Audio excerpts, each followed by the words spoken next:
नमस्कार दोस्तों बहुत ही प्यारा सॉन्ग खेसारी लाल यादव जी का आप सभी के बीच लॉन्च हो रहा है।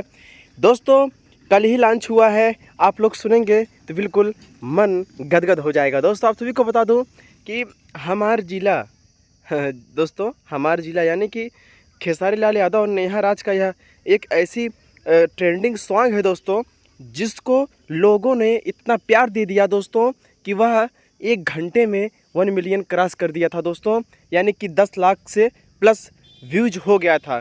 दोस्तों आप सभी से बता दूं कि ऐसी सॉन्ग्स ट्रेंडिंग स्टार यानी कि नाम ही ट्रेंडिंग स्टार है तो काम क्यों नहीं होगा दोस्तों। तो प्लीज़ रिक्वेस्ट है, अगर आप लोग मेरे चैनल पे नए हैं तो चैनल सब्सक्राइब कर लीजिए, वीडियो को लाइक कर दीजिए दोस्तों, क्योंकि इसी तरह के कंटेंट मैं आप सभी के लिए बनाता रहता हूँ। पल पल की न्यूज़, भोजपुरी इंडस्ट्री की आप सभी के लिए लाता रहता हूँ। अगर आप लोग भोजपुरी भाषा को पसंद करते हैं तो प्यारा सा कमेंट दोस्तों खेसारी लाल यादव और नेहा राज जी के नाम से, क्योंकि इतनी अच्छी सॉन्ग्स ये लोग आप सभी के बीच देते हैं एंटरटेनमेंट करने के लिए दोस्तों। तो लव यू, प्लीज़ प्यारा सा कमेंट दोस्तों।